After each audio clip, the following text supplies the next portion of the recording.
It's May the 2nd, 2025. I am at Joel Pearl, thejoelpearl.com on Blue Sky, and it's time to get in the weeds. Fabulous Friday mornings are above and below us. It's sunny-ish in the city of Toronto. It looks like a nice day. Spring is upon us, so I can't be complaining. Got a long car ride ahead tomorrow. It's going to be a busy weekend for me and yours truly and all the rest. And Jeremy Lambert is here. So, hello. Hello. How are you? Everyone, I'm in an okay mood. I'm in an okay mood. You know, we didn't lose last night. By we, I mean the Colorado Avalanche. Didn't lose last night. Now I just got the Game 7 stresses upon me, which that's just as painful as, Game 6. So, but we're in an okay mood this morning. Saw the Ottawa Senators play the professional hockey last night. They did drop Game 6. Yeah. They are out of the playoffs. Yeah, it sucks, but also they took it to the Leafs. They had a good showing for the first time in several years in the playoffs. I don't think anyone expected the Sens to go very far in the playoffs. I don't think anyone's upset with the outcome. I think had it been a sweep, the city would have been more upset. But because they battled and had a couple of really, really, really good games and a really, really solid finish to Game 6, people are feeling pretty good if you're a Sens fan. It shows that the next few years have the possibility to really build and grow upon one hell of a season. So good on the Sens. I'm not upset. I mean, I was upset that they lost, and it sucks. I wanted to see a Game 7 and just a Leafs fan base that gets absolutely mortified at the idea of a Game 7, but it'll wait for next year. Or maybe even just next series when I live in Toronto, so I get to watch the Leafs fans just go crazy all over again. That was a good game, though. They're facing Florida next series. That typically doesn't end well for the Toronto Maple Leafs. So, and I was going to say, as long as the Leafs are in the playoffs, that keeps Cope off TV. Which for you, like, you're happy as a pig in shit over that idea. Sad that there's only one Game 7 in the NHL. A couple teams had a chance to force a Game 7. No, I think a couple, 3 actually. So there were 3 Game 6s last night. Great scheduling, NHL. 3 Game 6s last night, or 4 Game 6s last night. 3 got closed out, and the Avs were the one that forced Game 7. So I get to watch them lose in Game 7 on Saturday. So I wasn't gonna jinx anything, and by jinx anything I mean look ahead. Kids got stuff going on tomorrow, and it starts at 5:30, and so I don't know why the subliminal thumbs up is happening there. Leave a thumbs up on the video, everybody. Starts at 5:30. Oh, good. No, I said we'll get there. The Okay. Thumbs up stuff. Yeah, go ahead. Starts at 5:30. So I knew there was a possibility of a Game 7 on Saturday. And I was thinking the whole time, what if this Game 7 is in the middle of this event that the kids have? I'm gonna be that parent that's looking down at their phone, and my phone is what's going on? What's going on down? Russell Westbrook over here on the sideline sneaking the candy. Everyone's seen that GIF. If you haven't, I don't know. Louis probably seen it. That would have been me. But the game doesn't start until 8. The event's supposed to be over at 7:30. So puck drop's not going to be until 8:30 because it always takes, for playoffs. For some reason, puck drop's not 25 minutes until the announced start time. So I'll be home in time to watch it, and then I got to find a safe space because during the weekday it's easier. These kids go to bed, so I can go out to the living room and watch the game, and it'll be fine. That's what I did last night. Weekend's a little bit tougher because they don't go to bed until much later. They like to sleep in the living room on the weekends, so I don't know where I'm supposed to watch this game at. That's I might have to kick the wife out of the bedroom. They go in kids' rooms. I don't know. You gotta figure this out because it's not gonna go well. Game 7. Have you considered renting a hotel room for the nights? Maybe a rage room hotel? Nah, that's too much. I'm not gonna spend money on that. I just, I'll be here. I'll be on my best behavior allegedly. Depends on how it goes, right? Like, if we lose in overtime, I don't know. SP3 is going to be the permanent host of this show because I won't be alive. I don't know how that would go over for everyone. Me and SP3 get along great. Me and SP3 love to talk. You and I have a different rapport than me and SP3 and you and SP3. Bury you all the entire show. No, he wouldn't. He doesn't have the guts. Yeah, yes, and you're a nerd. It's that's a very common trope with 90s sitcoms of like they're trying to look over and watch the game or whatever, and because they're at an event they don't want to be at, or they do want to be at. It's just put the game's on. So I remember doing that at a bar mitzvah, and it was King of the Ring 2001. They had it on the TV for some reason. This was again, pay-per-view still existed in 2001. They had it on the TV at whatever hotel resort. They were rich people. Had it on the TV, and they were watching the show, and I was sitting there watching it too. I can't explain why, but King of the Ring 2001, we did it. What was King of the Ring 2001? That was the year that Edge won. They had the cup. That sucked. Yeah, that was. Who else was on that card? Was that was the Shane McMahon Kurt Angle match, wasn't it? Or was that 2000? No, that was 2001. Okay. I gotta go back and look at it because now I'm thinking about it. My memory is not good. I don't think I've ever done the like sneak watch. No, that's a lie. We were at some party and I want to watch the Panthers game, and so I just pulled up my phone and watched the Panthers game. So that was that. The Panthers played on we got married on a Sunday. The Panthers played on a Sunday, and before like everybody was arrived, I was just watching the game at the. Joe knows where we got married at, but it's like attached to like a restaurant and everything. So like they went over to the restaurant and just watching the game. People were like, "You're really dressed up." I was like, "Yeah, I'm about to get married in like an hour." I'm like, "Oh, congratulations!" I was like, "Thanks." I watched my terrible ass football team until then. Yeah, that's kind of how it goes. I like that wedding. It was fun. It was easy. It was an easy wedding. It was. I liked it. 2001 King of the Ring was Edge winning. He beat Kurt Angle in the final. Kurt then had a match against Shane McMahon, the street fight. Austin beat Jericho and Benoit for the WWF Championship, and that was the debut of Booker T that SP3 mentioned in the chat. So there you go. And then the Dudleys took on Spike, Dudley, and Kane for the WWF tag titles. So that was a show that was on the TV while I was at a bar mitzvah. No, okay. I mean, I definitely remember the street fight. Everyone remembers that. And I remember Edge beating Kurt Angle for the cup, the King of the Ring cup. Edge and Rhino was a good match, but other than that, I don't remember much. This was a weird one. This was like Edge, Christian, Rhino, and Kurt being in the King of the Ring final, like the King of the Ring semis and finals. Like that was a whole story. There you go. And then Jeff Hardy defeated X-Pac for the light heavyweight title. Great show. Great show. Now that I've remembered it. Anyways, go ahead. He says his friend got married during Brawl Out, and that was the bridal party table watching. That would be amazing. Just like listen to CM Punk's rant during a wedding. That would be fantastic. And now it's time for the speeches. Louis, would you like to go first? No. This is the best speech you're going to see all night. Give me the microphone. Let me just put it to my phone and you can listen to it while it's going on. Could you imagine you just take it and all of a sudden you're just like, all right, bride and groom, you look beautiful, but also old, I'm tired, I'm sick, I work with fucking children. This guy knows everything. Guys, listen to this. They couldn't even manage a fucking Target. This is great. They're just listening to the whole thing. Oh, I'd love for that. I'd love for that. I'd also love for you to leave a thumbs up on the video. Get the pyro and the ballyhoo, would you? There we go. It's time, baby. Get the pyro, get the ballyhoo, get you ready for a busy ass weekend. There it is. Is it? I don't think it's a busy weekend. It's not. You got SmackDown, you got a live Collision. I don't think there's anything else really going on. 2 Game 7s on Saturday. That's all anybody cares about. Resurgence is next week, isn't it?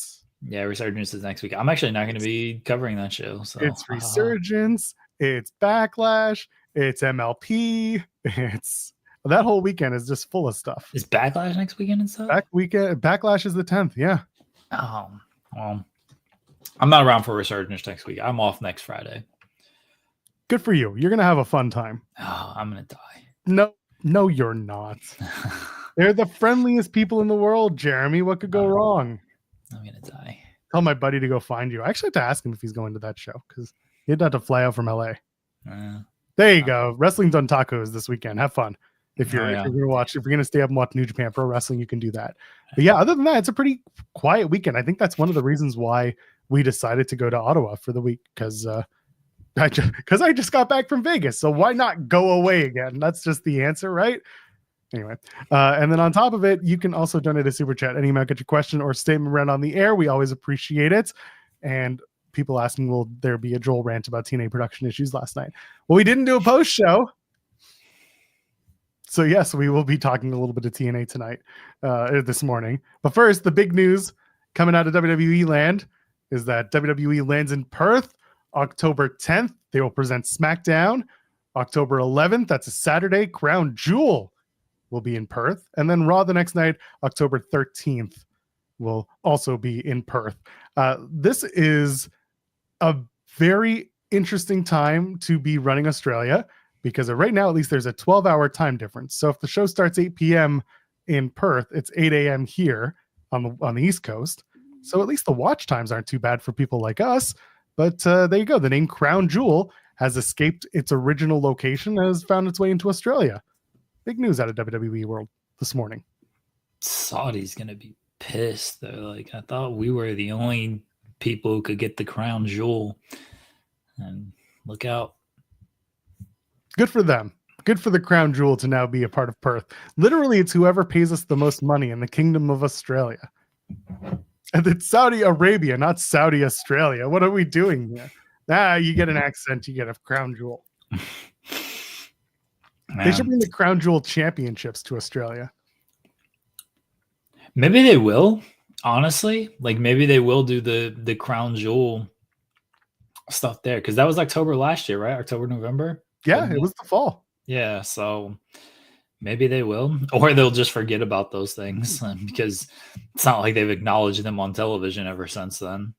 But, well, I mean, Liv was wearing the ring for a long time. If you say so. It's about as good as it got was they would reference that. But otherwise, like, Gunther was like, this sucks. no one cares. And Goody was like, this happened. Hooray, I'm a champion. But this isn't the championship I care about. Yeah. Just get the title belt and just give them a really gaudy, like Aussie colored strap. That's the way you should present it this year. It should just be a shoe. Should be like a bedazzled shoe, and you got to drink a beer out of it. I'm into it. You know what? They sent Grayson Waller and Rhea Ripley over there to announce the dates and announce the events. That's the place to do it. Just give Grayson Waller the biggest push in his home country. I love it. He does a shoey out of the damn thing. It's perfect. They don't need no titles. They just need crown shoes. Yeah. Looking forward to that. Again, the fact that it's a 12-hour time difference, at least now, I don't know what any time changes happen with, what's the word? The daylight savings. I don't know if that'll change anything by an hour, but it's fine. 12 hours I can deal with. Just start the show at 8. Start the show at 8 o'clock local. And then that way I'm up, I'm ready. And we can do a watch along during those shows on Monday and Friday. Could literally just have it on the other screen while we're doing whatever we're doing. Like the Monday show is just going to be us talking about Crown Jewel while watching Raw. That'd be fun. I'd have to cover it though, so that'd be a little difficult. What? We don't have other people who can cover it? Almost got through it without laughing. I mentioned Edge earlier and or Cope. There was a funny little news tidbit that dropped yesterday where people got excited because WWE had abandoned the trademark for Edge, and that immediately fueled speculation that maybe Edge would pick up, or Adam Copeland would pick up the Edge trademark and revive it. But then WWE turned around today and they revived it. So now they have it back in their possession. So it was a quick lapse on the Edge trademark. So that's a come and gone story, hasn't it? Yes. We almost had the return of Edge and Christian, Jeremy, in AEW. We could have done it. All he had to do was change his name. You know what they should do? Bring in the Edge, like from U2. That's the way that we should have Edge come back to AEW. and he bestows the name Edge upon Adam Copeland. Anyway, I got breaking news. Who cares about that? I'm into it. AEW is coming to the 2300 Arena for the first time ever. From August 27th to September 11th, Philadelphia's historic venue will host a residency of AEW Dynamite and AEW Collision, as well as the previously announced Ring of Honor Death Before Dishonor. So there's 3 episodes of Dynamite and 3 episodes of Collision, along with Death Before Dishonor, that'll take place at AEW. Well, not at AEW, but that will take place at the 2300 Arena, formerly the ECW Arena in Philadelphia. One of those collisions is a Thursday. Every other one is a Saturday. And of all the Dynamites, they are falling on Wednesdays. I don't know how to say this nicely. 2300 Arena is a dump, and it's impossible to do TV in. Multiple companies will tell you that. TNA, MLW, it's a rough place to work. So good luck to AEW. I'm sure that they will bring in trailers for their talent to change in, because I can tell you the change rooms there aren't much. But yeah, that's it. Ryan Sullivan pointing out it's a super small venue. There is a benefit to that. You can, if you feel like you can jack up prices and fill the rooms, that's one way you can make a little extra money. But that's a tough place to work. It's a tough place to run. It's not a tough place to be, because it has the history. But of all the places they've done these, they've only done them in one other place. The what's the word? Residency. The esports. Yeah, they did the esports arena, and that by all accounts was a fantastic space for a lot of different reasons. This one is this wouldn't have been my first choice in Philly, I could tell you that much. But we can revive our favorite meme out of this. Where's the Philly street fight? Yeah, sure. Where's the street fight, Jeremy? Where's the residency? Where's the Philadelphia residency? In Philadelphia, you big dumb bitch. No, Scott's saying it was remodeled. It's no longer. It's still a dump. I did up unless they remodeled it like 3 months ago. It is still considered a dump. It looks nice, but you can only wrap a turd so much. So, hey man, like I said, I hope that AEW finds a good amount of success. They're a company that can bring in external trailers to do, to make things a little easier in some cases. But like, there's a reason why places like TNA and MLW just don't work there often, if at all. Like doing that for weeks that's going to test it. Yeah. I think they'll draw a good crowd for all the shows. Though. Absolutely. So, I don't know. It'll cross over on TV. Like it'll look good, and they'll make it look and sound good. It's just more the background of the plays, like literally the behind the scenes of 2300 Arena. Yeah, like Ryan's saying, good luck with external trailers. There's no space. There you go. It's just it's going to be interesting. I do think, I mean, that's 6-7 shows counting Death Before Dishonor. That is a lot of shows to be at one arena. I do think there is a possibility of some like burnout by the end of that, because the Collision residency was at least only Collision. Dynamite was everywhere else. So at least it was only one show a week. Like you're talking 2 shows a week for AEW. And then on the 1 week, you're talking 3 shows in that week. There is a possibility by like that 6th and 7th show, fans are just like, yeah, I don't feel like going to wrestling tonight. The big screens at the 2300 Arena are broken.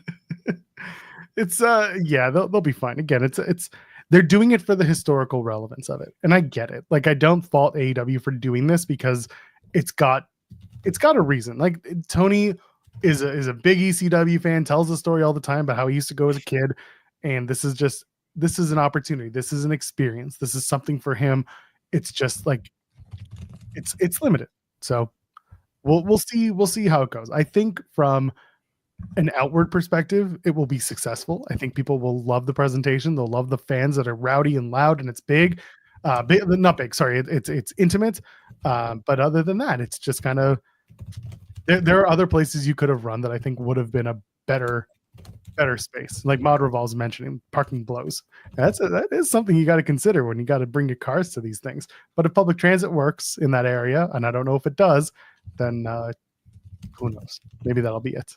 I think they're gonna run Dean 3 at some point during this as well. Tony talks about that when he was on Way of the Blade podcast. They're running Dean 2 in May ahead of Double or Nothing.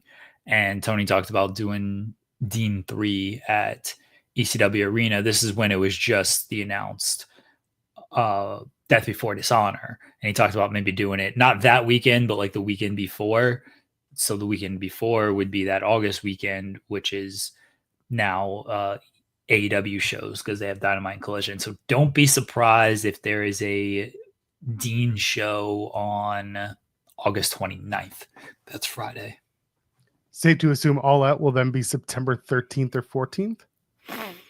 Yeah, I would assume that as well because, I mean, yeah, I would think so. Well, no, I don't know that actually because All In is now July. So there's no issue of it being like back-to-back weekends because that's been the issue in the past is that it was late August, but now it's July. So I wouldn't be shocked if they go back to Memorial Day weekend with All Out. But Memorial Day, no, not Memorial Day. You mean the Labor Day weekend? Yeah, Labor Day, sorry. Labor Day weekend has Dynamite listed as the 3rd. And I'm pretty sure that's Labor Day weekend coming out of. So Saturday, August 30th would be the beginning of Labor Day weekend. Okay. That's in the middle of the residency. What if All Out's in Philadelphia? What if it's on a Sunday in Philadelphia? Didn't they just run a show in Philadelphia? Or am I thinking NXT who ran a show? No, they did Dynasty. Yeah, Dynasty was just in Philadelphia. Yeah. It's probably since the Collision show is on a Thursday that week. It's probably September, whatever that Saturday is. Yeah, it's probably the 13th because Labor Day is Monday the 1st in the US this year. Yeah. Tony breaking from tradition. He did it last year. Now he's got to do it 2 years in a row. You know, that eats him inside. That's the new tradition, baby. You just start a new tradition. So they're probably going to do All Out September 13th. I think they'll just go back to the United Center for that one, or they'll go to Now Arena and they'll announce it this week because they're in Hoffman Estates for Dynamite next week. Yeah, that's possible. So I could see them coming back to Now Arena. They're trying to be a little more responsible with the venue choices, or at least picking ones that are a little bit smaller, but they know they can fill, or they have a big, idea of having a huge turnout at like the United Center, or they'll run Wintrust Arena. Either way, I can see them going back to Chicago after the residency. It's driving wise, it's like 11 hours for the trucks. I'm not thinking of the talent. I'm thinking more of just getting the arena stuff there, getting the ring, getting the LEDs, getting all that stuff over. And that's a day drive. It's not a huge deal, but it's a big drive. Either way, 2300 Arena, it'll be a cool, like I said, cool presentation. Just it might be a little challenging for talent dealing with the backstage or lack thereof of this particular venue. I don't know how they have the residency. Does Tony just get an Airbnb for everyone? You know what I mean? No, I think they all came in and out because it was once a week. But they're there for 3 weeks here. They're for 3 weeks and it's multiple shows. Yeah, they might either just move people in and out, or some people might just be living in a hotel for a few days because it's Wednesday, Saturday. Like you can go home Saturday night, come back Wednesday morning or Tuesday morning. So you can have a weekend, effectively stay in town Wednesday through Saturday, fly home Saturday night, come back Tuesday morning or Tuesday afternoon. I think Tony should just get multiple Airbnbs. I don't think they're going to do that. I would like to see. You want to do a television program based on their Airbnb experiences? Yeah, I would like to see what the Airbnb setup looks like. It's like a wedding, and you got to seat people at certain tables. Like, oh no, we can't sit this person at this table because they don't get along with this person. That's what Tony's trying to do. with the Airbnbs. He's like, no, we can't sit Mox and Swerve at the same table because kayfabe, brother, and we can't sit this person with this person because that rumors will get started, and that's how Tony's trying to arrange the Airbnb living quarters for these 3 weeks. I like the idea you film it like the old Ultimate Fighter. They get the fighter house. Oh yeah, no, that's a great, like, this would make for a great reality show. The Tough Enough gimmick. Yeah. This is hilarious. This is kind of what I'm getting at. All I know about 2300 is I went to an Impact show there. I walked in on Joe Hendry cutting a promo from the bathroom. That's exactly what you get. They're going to be cutting promos outside in the middle of like Pat and Gino's in between the two steakhouses or Philly cheesesteak houses. And you're going to just be like, I just wanted to get my Philly cheesesteak and I got to sit through this promo. Wrestling wife swap is a wild idea. They do enough of that. Jesus. Where was this that I saw? I had to bring it up. Oh yeah, it's coming soon. Saturday night's main event in Pittsburgh for the same weekend. Yeah. They'll do it. Lab Glass has got it. Like you know that they're going to announce it, and it's going to be like John Cena's final Pittsburgh date. I mean, if that's true, I'm probably going to go to that show. Wait, you're not going to go to Collision in Philly? No, Philadelphia's a much longer. Pittsburgh's only like an hour and a half away. Philadelphia is like, I don't know. Well, let's see how far away the 2300 arena is. Yeah, Pittsburgh's pretty short. You know, I did the infamous Making the Towns when I went to go see 2300 arena is about over 6.5 hours away.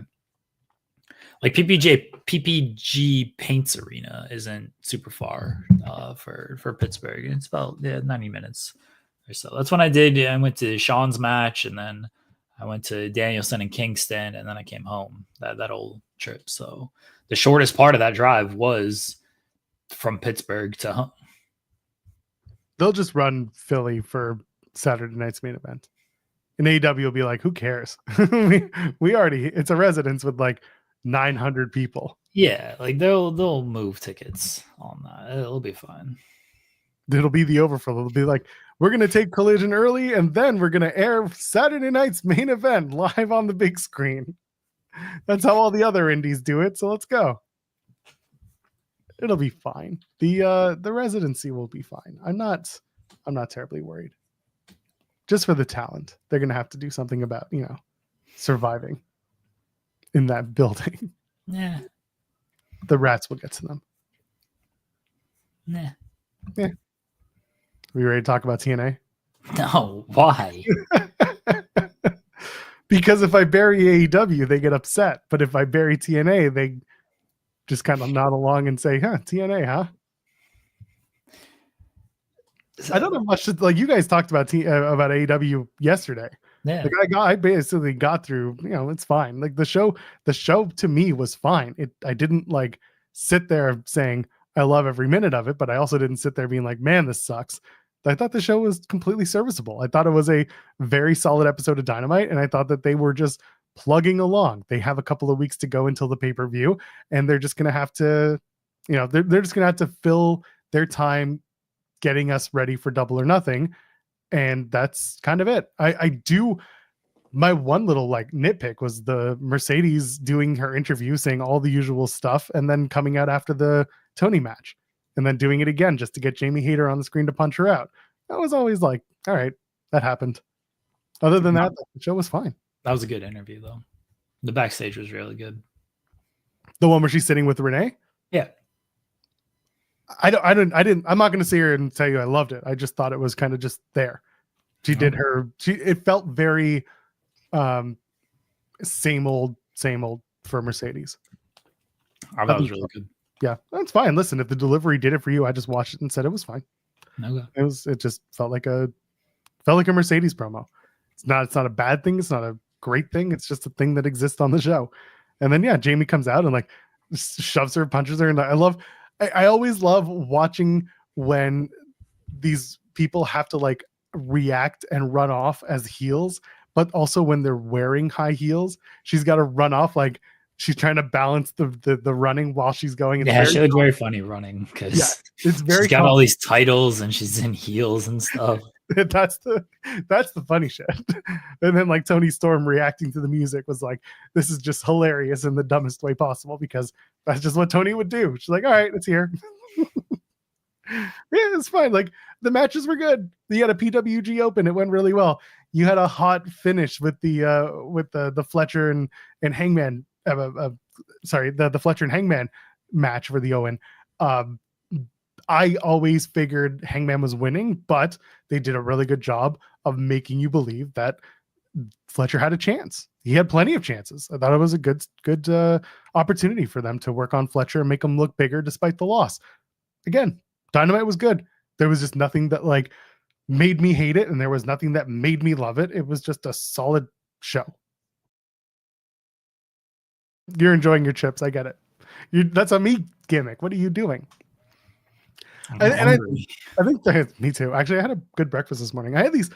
Okay, so I bought these like Asian style noodles at the store, and they came in a package that was like they were much denser than I thought they would be. And it was like you've drop them in water for a minute, and they come like pre-starched. That's the other thing too. They're like starched noodles, so they like drop them in boiling water for a minute, and then drain them and then rinse them. They're still so thick. Yeah, Pile Driver knows what I'm talking about. They're so thick, 2 C's.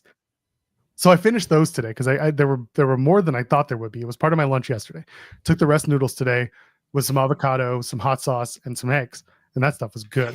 But yeah, I'm not as hungry right now because I ate a good breakfast for a change. Got to do that for once.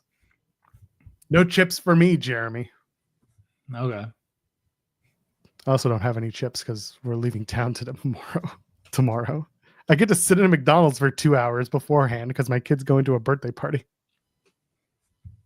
My wife's taking him. We have a very weird schedule for this week. I don't even know what I'm going to do tomorrow other than sit in a McDonald's and probably play on my Nintendo Switch. So yeah, Dynamite was fine. That's really the crux of the conversation here. Death, taxes, and audio issues in TNA. Boy, howdy, did they have problems with their microphones. And apparently the TNA Plus app had issues with the entire opening segment where it was a black screen with like glitchy something or other. Were you watching on Plus or were you watching on Access? I was watching wrestling last night. Oh yes. So you saw the presentation. You heard about the presentation. Anyway, audio issues. Joel. Yeah. Yep. I was watching the Access feed. I was watching wrestling. You know when this show started, Joel. You know what was on when this show was on. I did not pay one single fuck up to this show.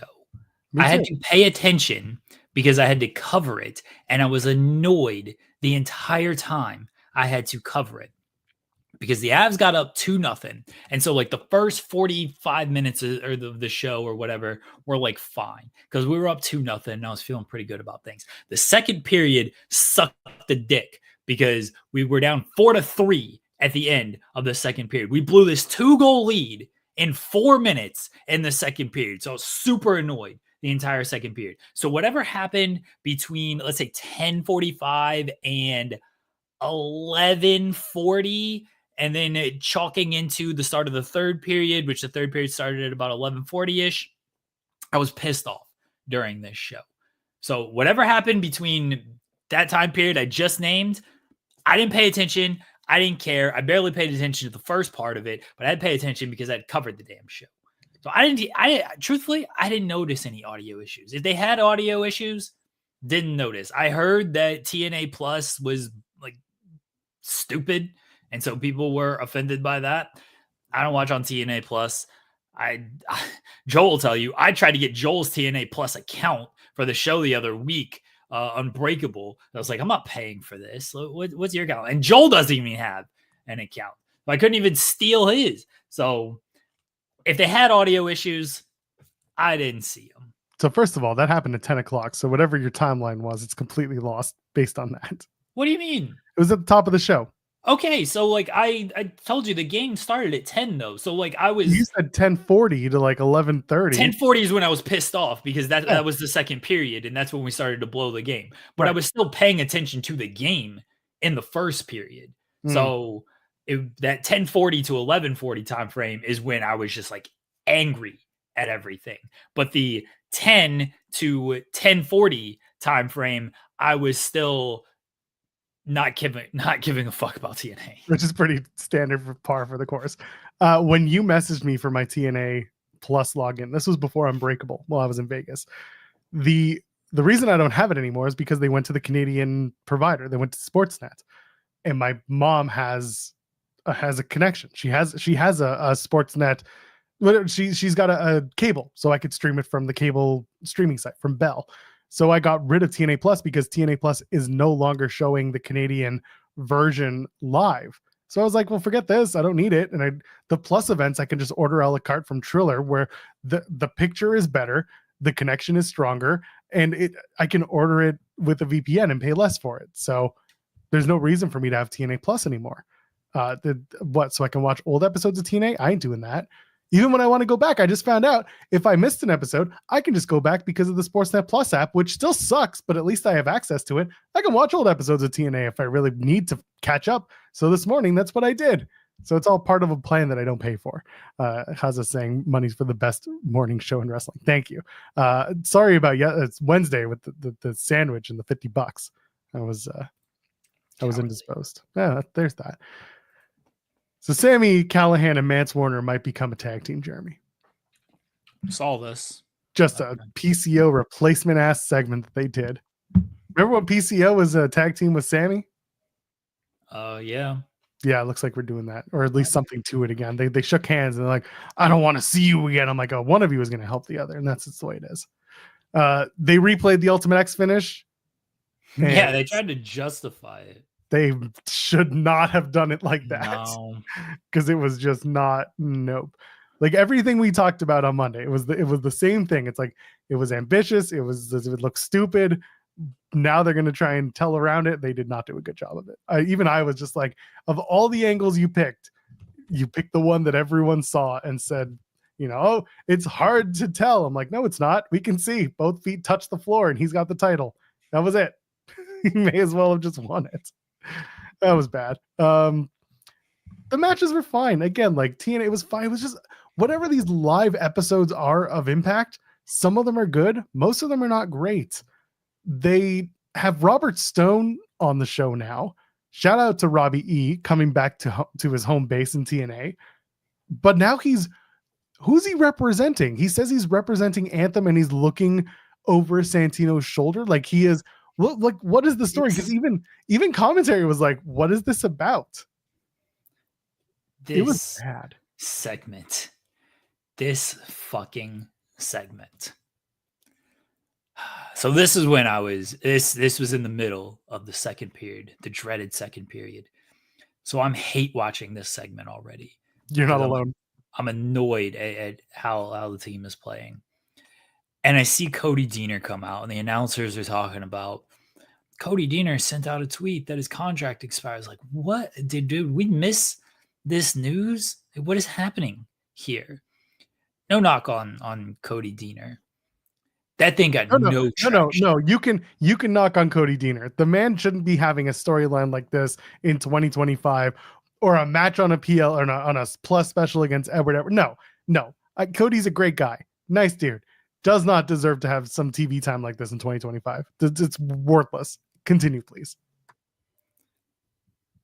This thing got no traction yesterday. None. And for some reason, they're still making this just like, say what you will about other companies and their use of people and whatnot, but at least they can get some traction. Like this Cody Deaner, it's been up for 10 hours now. It's not only been up for 10 hours, it's been acknowledged on TNA television. I don't know what to say. Oh, never mind. Sorry, that's a different one. I got to scroll back a little. It's worse. I'm sorry, it's worse. This has been up for 22 hours, And not only has it been up for 22 hours, it's been acknowledged on TNA television. Today, May 1st, as of midnight tonight, my contract with TNA runs out. 4 replies, 14 retweets, 78 likes. No juice with this. Absolutely none. And this is supposed to be like a contract expiration, and it's got no juice.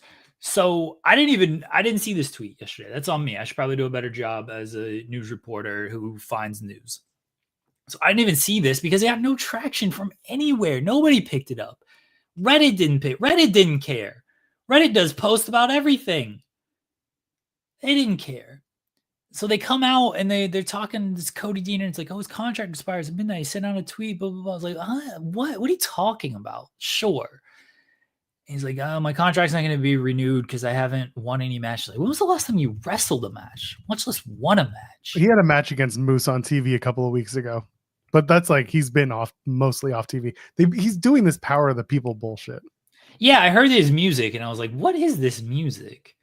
You know what it is? He had such a good run as Eric's underling with Violent by Design.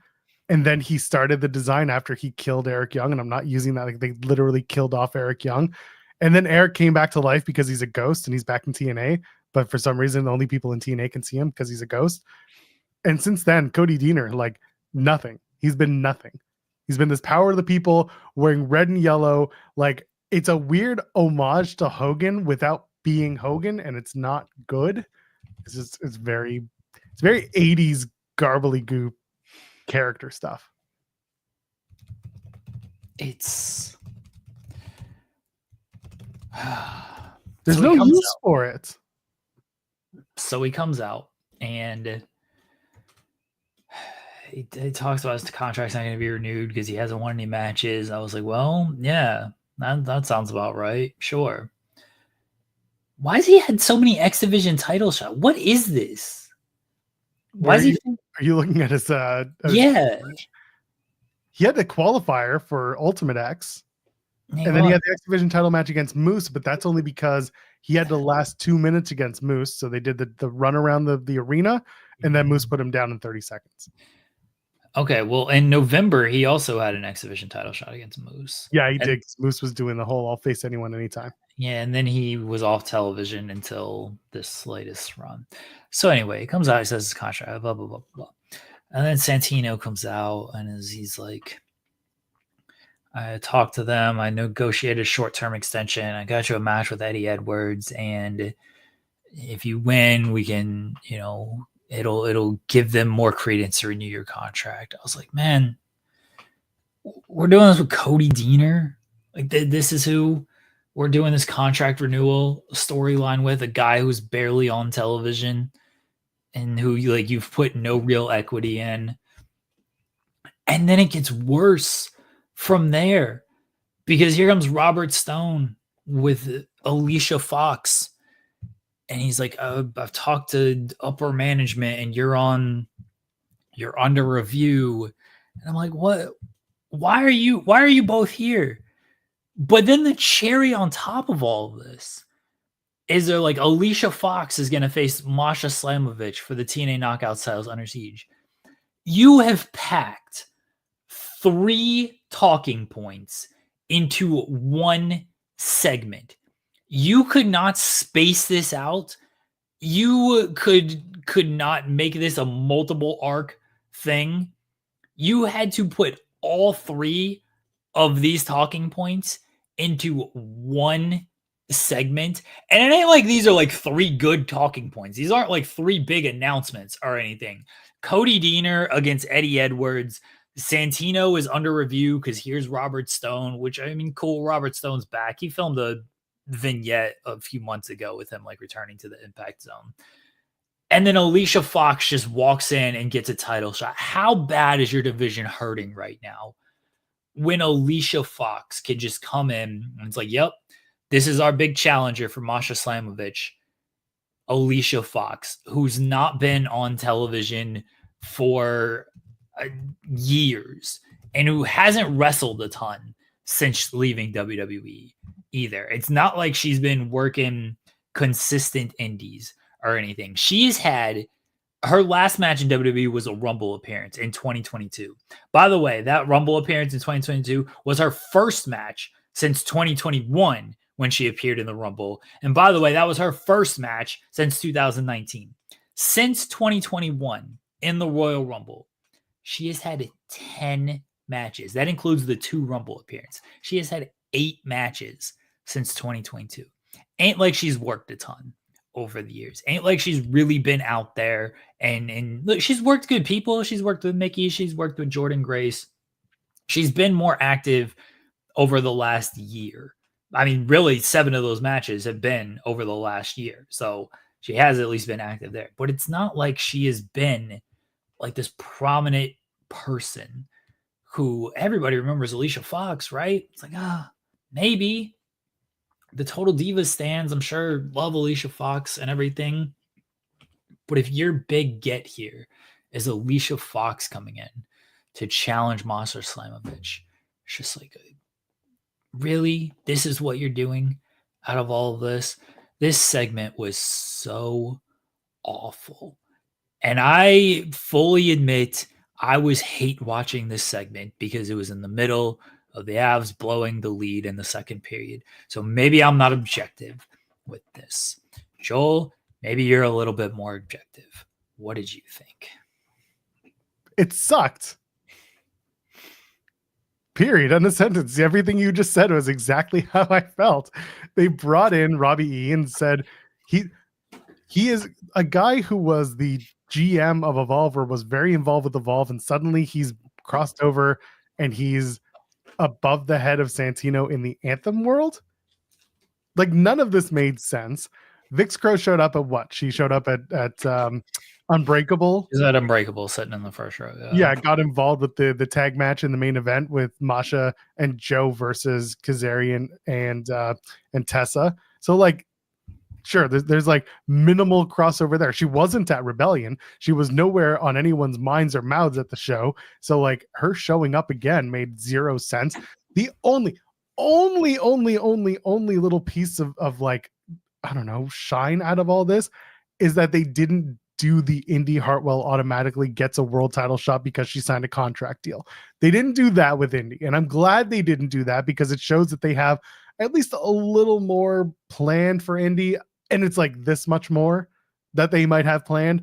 But like, I would have preferred that.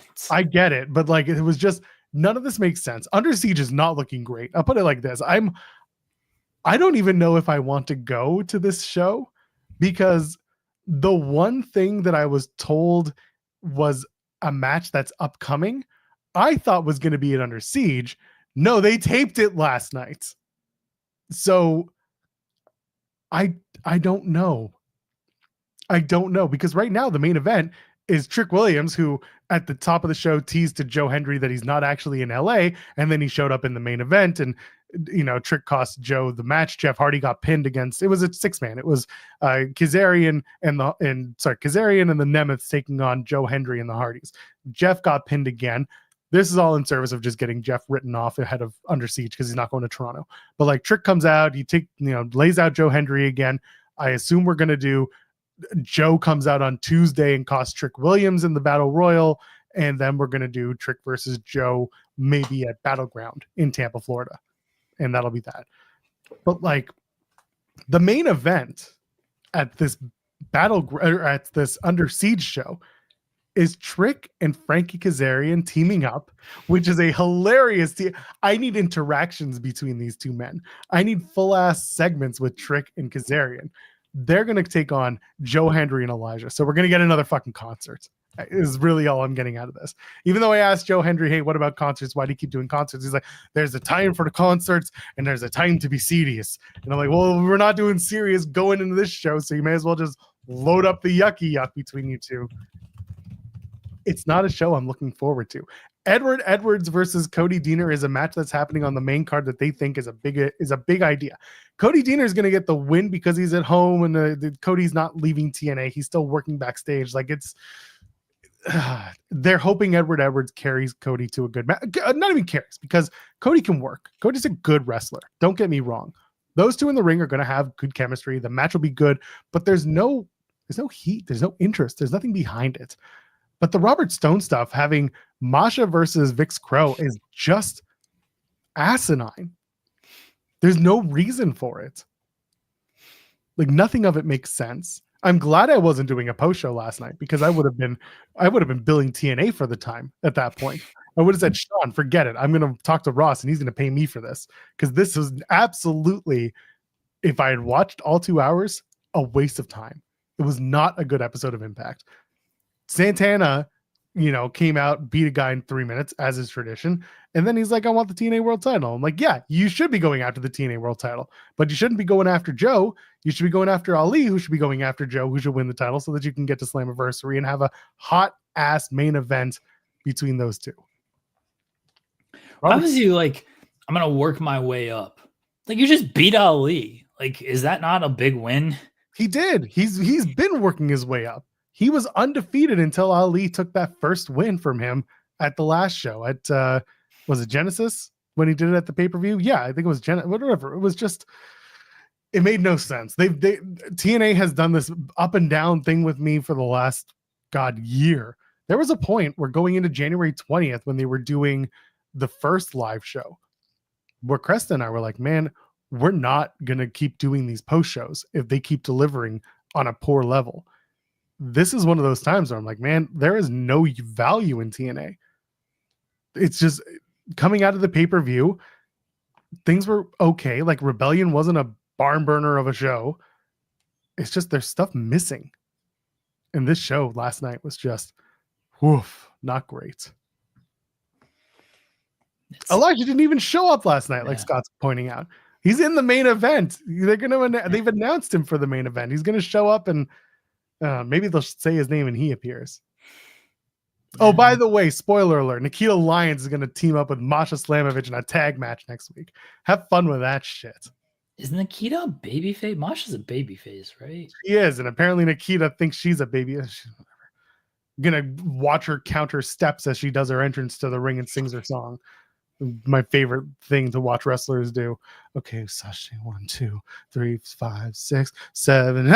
Then I gotta do the hands. Then I gotta spin my arms. I can't listen to this shit with these wrestlers trying to plan their introduction. If you can't do it in a seamless way, don't do it on TV. Just don't do it. That goes for anyone. Male, female, gender, non-specific. It doesn't matter if you're WWE, AEW, TNA, MLW. I've seen all of these people do it in every single company, and it drives me nuts.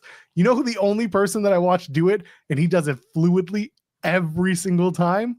It's Will Ospreay.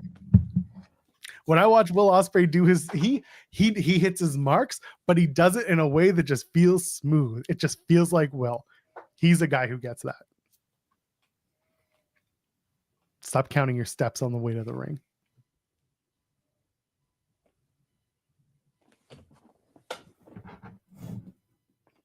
Oh, and Indy won't quit is my favorite new thing, because she's going to tap out, and it's going to be very funny because she will have quit. She'll have a knockout style match and tap out. Maybe. You know what? Because people want to hear at least one positive thing about the show, Jeremy. There was one positive thing. When the Elegances walk in on Maggie Lee's dressing room, and they're like, we're going to give you a makeover. And they're walking her out, and you know what they're chanting? Botox, Botox, Botox, Botox. That shit was hilarious. Other than that, that's what 2 hours of TNA Live got you. Started at 10 p.m. Eastern for no reason other than maybe hockey. Maybe hockey, but no one ever gave me a full-on answer. Waste of time. Botox, Botox, Botox. This show, I don't know why they felt they need to be live at 10 o'clock. Like, just do your show at 8 or do a better show. Botox, it was not good. Like, Joe and the Hendrys make people really happy. Sorry, Joe and the Hardys. Joe and the Hendrys, that's a good band. That is a good band. Joe and the Hardys, they're the selling points for TNA. I get it. They kept them. They did it. The whole King of the Mountain thing, by the way, that people keep mentioning. Frankie calls himself the King of TNA. King of the Mountain is just a TNA thing. Doesn't matter. You know what's funny about this, Scott? Them being 7 p.m. so they can tape 2 shows, they could have started at 5 p.m., aired at their normal time, and then taped more, but instead they're not. I know why they started at that time. I know it's because they were in LA. I still don't have to like it. They've started early before. They could have started to hit the East Coast time anyway. Like their TV tapings in Brampton, in Toronto, they start at like 4 o'clock on the Saturday, and I'm ecstatic for that if I go, because I'll be in and out by 6 o'clock. Like they clearly don't care because their viewership numbers are what they are, right? Like they never get reported. I can't imagine they're great. So whether it's 8 o'clock or 10 o'clock, like they're gonna get the same general viewership anyway. So I get like they're just trying to play to the local audience. I don't have to like it though. It was so silly. And if you're gonna do these live shows, like they just got to be better. They've got a lot of work to do to make this Under Siege card worth my time. Because listen, cards on the table. I will, if I want to go, I have people I can email and just say, hey, do you have a ticket for me? Like I can go with, I'm lucky enough that I get that opportunity. But like my time is still valuable, and the show was on a Friday night in Brampton. I still got to drive, the 30 minutes to get there. And I've a friend of mine who I ran into at WrestleMania week who lives in the city, is a friend of mine, was like, hey, are you going to Under Siege? And I'm like, probably not. And he said, well, I'm going, so if you go, I'll give you a ride. I'm like, that's the only thing that's making me go at this point, is that my buddy's going and I might go too.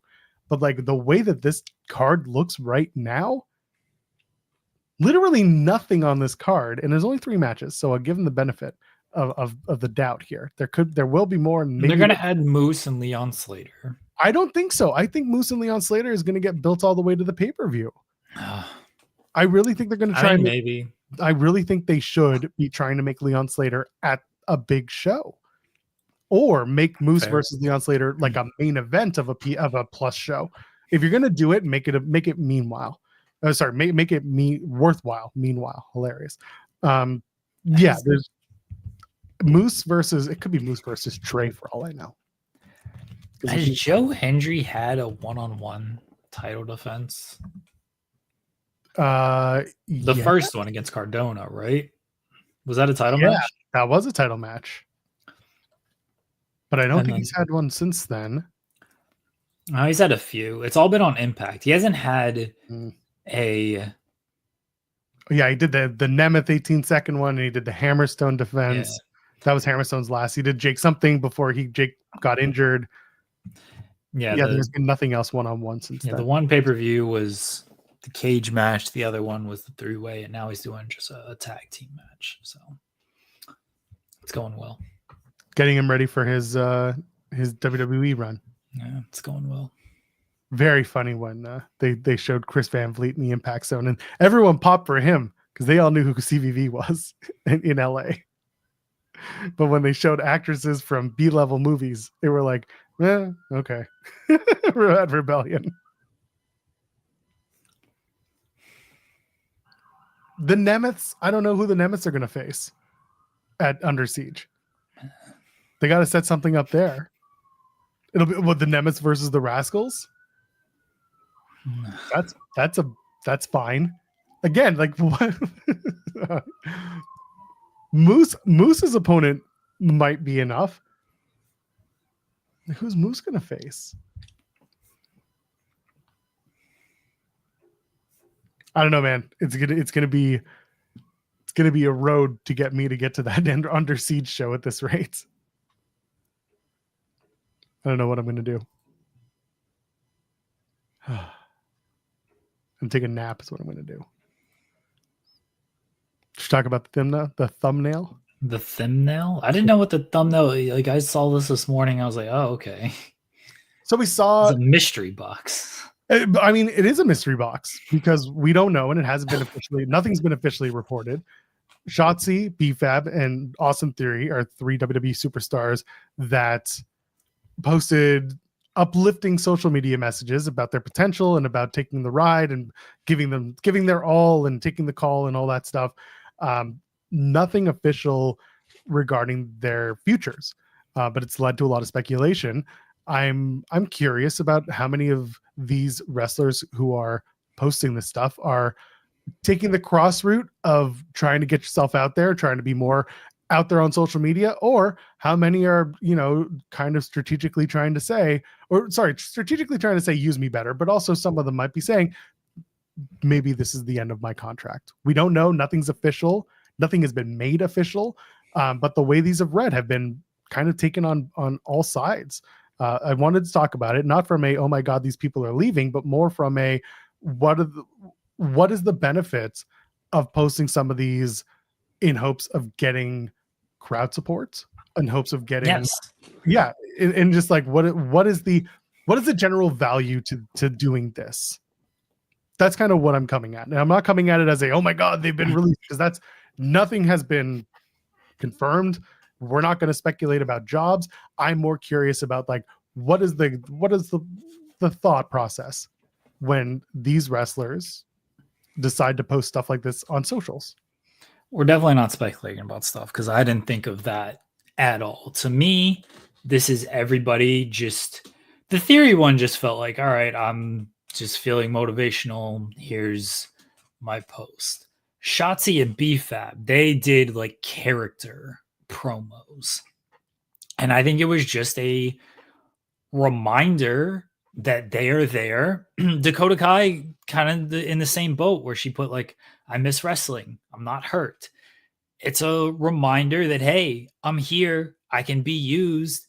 And, whether or not it leads to anything, we shall see.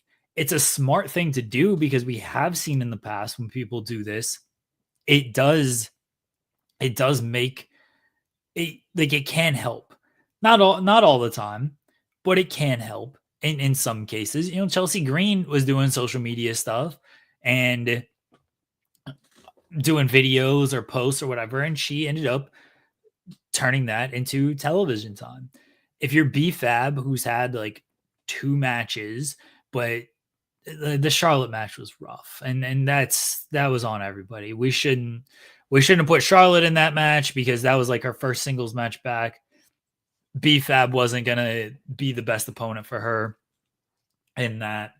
But the 3-way match, which was ages ago at this point, that was a good match. Zelina is another one. She posts a lot on social media and does stuff, and she ended up leveraging that into now being the women's US champion.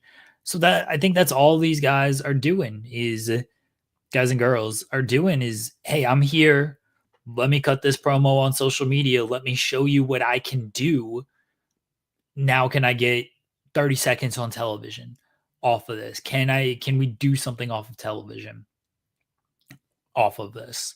And we'll see if it works or not. I don't begrudge them for doing it. I think they're smart for doing it. It's better than sitting and doing nothing and just hoping that something comes out of it. Sometimes you just got to do this stuff. And WWE has shown they will acknowledge social media stuff. Not all the time. Usually it's stuff that they do that they'll acknowledge, but it doesn't hurt. I don't think it hurts, because it at least shows a willingness and a desire and an ambition to want to do something. And if something comes out of it, great.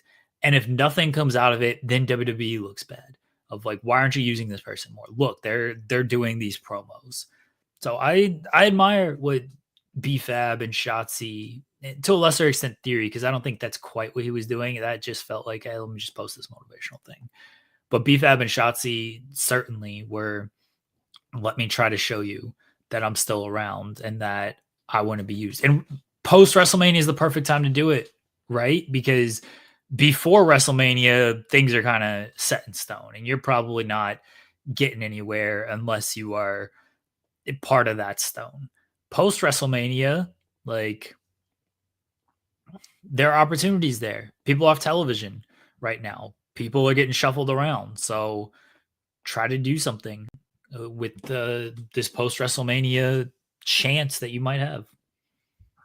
I largely agree with you. And again, this was never coming from a place of, why are you bothering or where are you going next? It was always a, what is the value of posting a social media video trying to get yourself over? And the idea is to get yourself over and to put yourself hopefully on the radars of anyone who's working creative, get the value of a social media build and a following that wants to see you more on TV.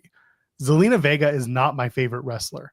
I will not underestimate the amount of time and work she's put into activating her audience, into wanting them to put her on TV. Same thing with Chelsea Green. I like Chelsea Green. I like her a lot. She's not the most incredible wrestler in the world, but what she is entertaining as hell. And her character speaks volumes. And when she's not being used, people are actively asking, why isn't Chelsea Green being used? When you use those and activate those fandoms and those circles, it can very much work in your favor. Shotzi doing it, Brianna doing it, in different ways, mind you, is a very good start. It does put you back on the radar because Shotzi was brought back. They used her in NXT and then she was gone. Now no one knows where she is. And it sounds to me, with the way Shotzi was cutting her promo, was there were some internal issues. She was dealing with maybe it was some anxiety, or maybe just something that was keeping her from wanting to continue building at the pace that she was building. Something was kind of holding her back. And now she's trying to say, I'm ready to move past that. I am more than just ballsy badass. I'm still ballsy, but this is what it means. And she's basically trying to repackage herself without doing a full character repackage, which is something that WWE would do. With Theory, I'll read out what he said. And this is what kind of got people like uncertain of what this was about. But he said, quote, "If I had hesitated, none of this would have happened. So many young people look up to others on social media, but the truth is I'm no different than you. I've got flaws, struggles, insecurities, just like everyone else. I don't have superpowers. What I do have is belief in myself. I can see the vision even when no one else does, and that's what brought me here. If your dream scares you, good. That means it's worth chasing. Now go chase it all day." So you're right. When you read these things, they don't read the way some people look at it and immediately think the worst. Is very much feeling like a motivational type of thing. And with Shotzi, it very much felt like a motivational type of thing, but in a video format for her character. And when it came to Brie, it was also a very similar, like, not being on WrestleMania tore me up inside. I'm motivated. I deserve this. This is what I want. And like you said, there's value in a character that has an audience behind her. And that's what it looks like a lot of these wrestlers are doing. Will they get noticed? That's a big question. Well, now they have something tangible, though, right? Yes. Because anybody can say, hey, give me an opportunity. Shotzi goes out there, posts this promo online. It's got nearly 10,000 likes. It's got 1,000 retweets. It's like, here's an audience that it is reaching. It's got nearly 500,000 views. It is something tangible that they can say, here's the reach I had with this promo on social media. Will it work or not? I don't know. That's a WWE decision. But it's better than just doing nothing. And then you can't, instead you're just pitching stuff and you're pitching and pitching and pitching, but you don't have anything to really back it up with. They might like the pitch. They might not like it. They might give the pitch to somebody else, because we've heard stories about that. But at least you do this, and now you can say, like, hey, look, this got people talking. Look, this is the audience it reached. I think Cross is a very good example of this. Cross was doing social media stuff all the time. And then it slowly started to build an audience. And then he got to do it on television a little bit. And people started to connect a little bit with that. And then he did the post that went viral after WrestleMania, not the post, but the promo after WrestleMania. It's like, look how many people saw this. Now he's got this documentary coming out, this mini documentary coming out, which I think is tomorrow is when it's supposed to be on his YouTube channel. No, it's actually today. Let's see if it's up. So anyway, this comes out today. So it is tangible stuff of like, look at the reach that this has. Maybe it'll work. Maybe it won't. I don't know. But when Cross has been on television, he's made the most of that time, and he's gotten some good reactions when he's appeared on television as well. It doesn't hurt, because the worst thing that happens out of this is WWE continues to not use you and the fans rally behind you more. Because now they're like, why aren't they using this person? Look what they're doing on social media. Look at the reach they have on social media. Look how many people are now behind them on social media. And so WWE looks bad, not the performer. Cross should get Shotzi and Brie and Theory and make a disgruntled workers group. That should be it. That's the takeaway from all this. I'm sure you'd love that, right? No. Those are all your favorites, right in one room, especially Theory. So I don't have an issue with. I know. No, you actually, you're ambivalent to at least one of them, but I don't like Theory doesn't do anything for me. I've said that many times. I like Karrion Kross. I think he does good work on social media. His in-ring stuff, like, he hasn't wrestled in forever, so it's not like I can. He did have the AJ Styles match, but it's not like I can fully critique his in-ring stuff. But I do think he does good character work. Shotzi, I think, is good. And then B-Fab, I truthfully just haven't seen a ton of her. It's not like she's gotten a ton of matches or a ton of opportunities. So it's not really fair for me to critique her when there just hasn't been a whole lot of video on her. Like, from what I've seen, she's like fine. This is the reality of having a lot of wrestlers on your roster. You're fighting for a spot on a weekly television show that what's really frustrating is you've got SmackDown going 3 hours for these months that they did, and you didn't get much out of it in the long term. You didn't get to establish anybody brand new, really. I couldn't even say Chelsea out of this because they would have done it with Chelsea anyway. There was just no emphasis given or put on some of this up and coming talent. And as a result, a lot of them, I think, would have been a little, at least if I were in their shoes, I would have been more frustrated in their shoes, just sitting in the back doing nothing, knowing that there was a whole extra hour being produced, knowing that there's Evolve out there, and knowing that there's NXT, knowing that TNA is a place where people are going. Granted, it's mostly NXT, but like, just knowing that the opportunities are there, but they're not being capitalized on in certain cases. I think that's frustrating. I think Kross is a really good example of someone who has found a way to maximize his not necessarily calling it his frustration, but we will for the sake of argument, maximizing his frustration into an opportunity to grow in a role that gets him on TV. He's now had a couple of matches on TV. He had a big WrestleMania weekend despite not being on the show. That also fueled his kind of passion to move forward and find more. And it also happens to come at a time when he's in a contract year and there is leverage to be found in there. The other people that we're talking about are not currently featured prospects. That doesn't mean they can't find themselves in a position to be featured.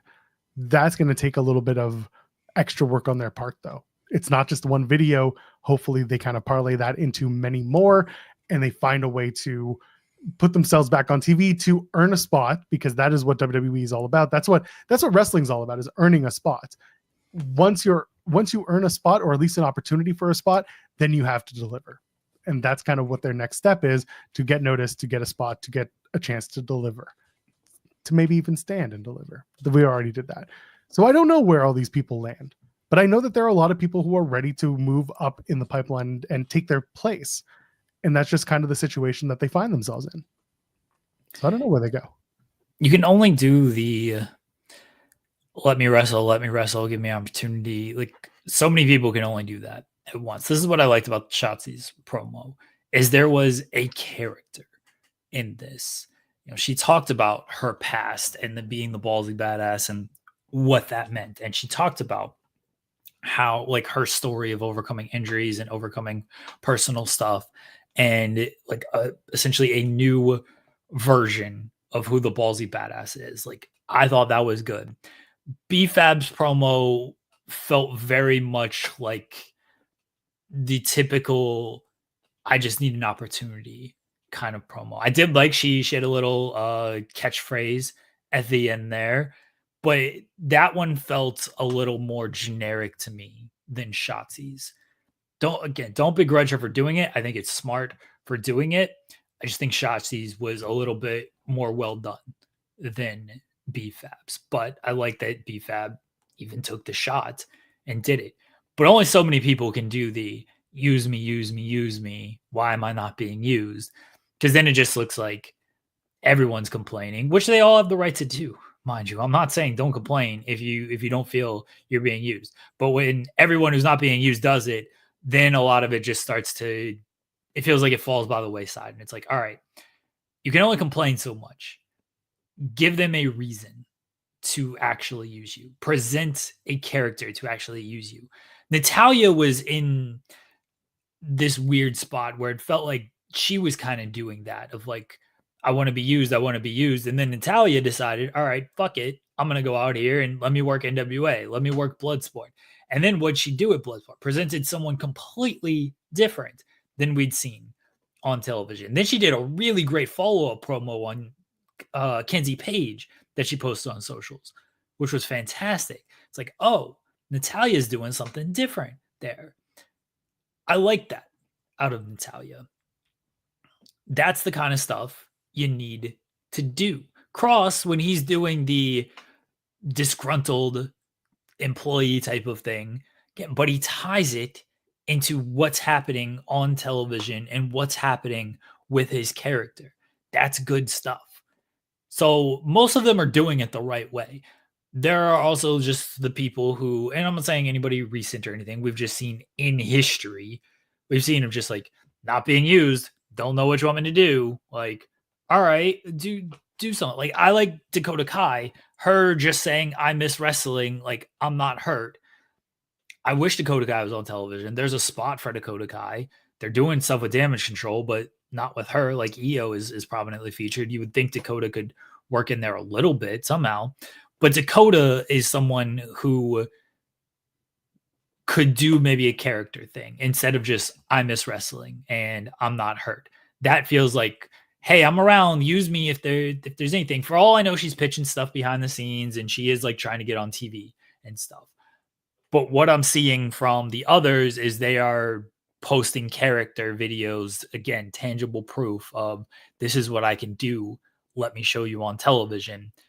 And Dakota hasn't done that as of now. And maybe she will. But Dakota also has I think has a much stronger fan base overall than those others. And that's why maybe she's a little bit easier to get away with it. And Dakota is very good when it comes to company stuff. Like, you interviewed her. She was there for WrestleMania weekend. She did the media for WrestleMania despite not being on the card. And I always hate when they do that, by the way. I hate when they have these people do media, but they're not featured on television. It's like, I have to imagine for them, it's tough to be passionate about that stuff when they're not on television. It's like, hey, can you go do these media calls for us and talk to these people who are going to ask you what's happening, even though you've not been on TV for 3 months?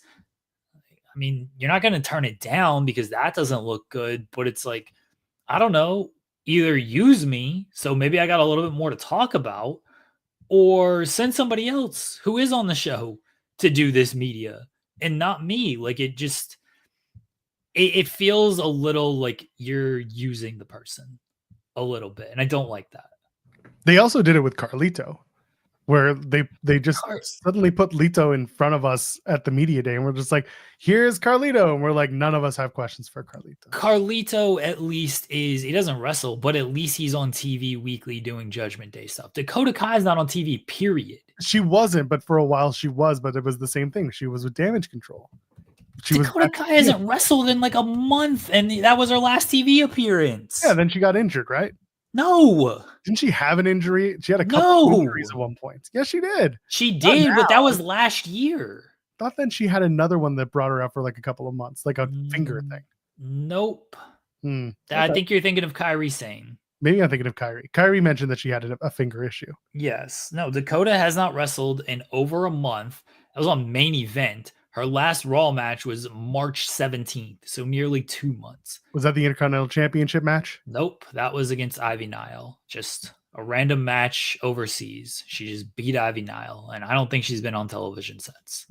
Regardless, I was also of the belief, like, why are you putting her out here on Mania Row for this? Like, it was strange. On the other hand, I'm looking at these names and I'm like, I would have loved to have had 5 minutes with Shotzi. She's someone that I would love to pick her brain about multiple things that like we share in common. She's not on WrestleMania. She's not on TV. That's another, like, it's frustrating. I also, I hope, and I know you've asked this before to other wrestlers. You asked this to Ilya Dragunov, right? Like, do you want to do these things? Do you volunteer to do these media opportunities? I do wonder how many wrestlers go to PR and say, hey, I want more talking reps. So put me out there in front of wrestling podcasters, whatever interview opportunities. Let me do my thing. If that's the case, that's just another tool in your arsenal that you can use to hopefully get yourself, up in people's minds. But yeah, that's just kind of, it's frustrating. The stuff with like Dakota doing Media Row and Carlito was hilarious because they were staying at the hotel where they were doing media. So it almost felt like the PR was just like, hey, you awake? Yeah, okay, we need you to get dressed and come and talk to media. We just woke up. Yeah, you got 20 minutes. See you down there. That's basically how I saw it for some of these people. But otherwise, it's like the opportunity needs to be capitalized on. I just don't know when they'll get it next. But they've been posting. They're at least putting stuff out there. I hope that they continue to, because some of these wrestlers, they're not on TV. People want to see them, but if you're not outspoken, then you're not going to be seen. Ryan mentioned that Dakota had a concussion before the Rumble, and I do believe he's correct with that. She missed the Rumble, but she didn't really miss. Like, I think the concussion happened on January 20th because that's when they wrestled Shayna and Zoe Stark. She was wrestling again February 10th, so she literally just missed the Rumble. Oh, I'm not counting that as a major type of injury that kept her out of action for too long. She unfortunately had to miss the Rumble, but she was back within 2 weeks. And then she was in the Intercontinental title tournament. She went to the finals before, or she won the number one contendership match. And then she was in the Intercontinental title finals. She won the number one contendership match. She lost to Lyra. And then that's been basically it outside of one match against Ivy Nile. So it's not like she had some major injury that kept her off TV for a very long time or anything. Yeah. Was the Alexa Bliss gamer wants Alexa Bliss back? Very on brand. I had this conversation with somebody on Twitter. It was maybe Zach from Love Wrestling about the idea that like the Wyatt Six have been absolutely nowhere. And with the reporting having been that there was an injury to Uncle Howdy, that you got four other guys that you could have done something with. And Howdy could have been not there or just there as a physical, like as just an entity, and have Bliss run the show. There were so many things that could have been done that it kind of made no sense as to why you benched the Wyatt Six at that point. Especially because, like I said, you've got Bliss kind of waiting to go. And she's perennially over. She comes back at the Rumble and everyone's just excited to see her face. It was amazing to me that they're just kind of waiting on her. And maybe there's a disagreement about creative, or maybe there's something that's holding up on both sides. Maybe it's scheduling thing. I don't know. But like, she's someone that is, when they find the right spot, ready, raring to go. And she's an asset for them too. But she's also not running around posting videos and being like, I'm okay, or don't believe the dirt sheets. She's just kind of there. She doesn't need to do that. No, she does not. She's going to get the reaction she's always going to get. Like she has a spot whenever they decide to utilize her in that spot. Shotzi doesn't really have a spot. Dakota doesn't really have a spot. BFAB, same thing. Like they don't really have anything. I mean, like Becky. Becky didn't need to tweet a bunch of like, hey, don't know what's going on with creative. Hey, you like the moment Becky walks through the door again, she's got a spot. Whatever was happening behind the scenes was happening behind the scenes. Alexa, kind of the same thing. Like, she's gonna get a big reaction when she's on television. She's slotted for that company, and it's a top spot. And as long as she gets TV time, she's gonna make the most of that, and it's gonna be a worthwhile story. And whatever's happening behind the scenes, we don't know. The others, they haven't proven, because they haven't always been given the chance, but they haven't been proven as television staples. So until then, that's why you kind of got to go this route, so you can prove yourself as a television staple.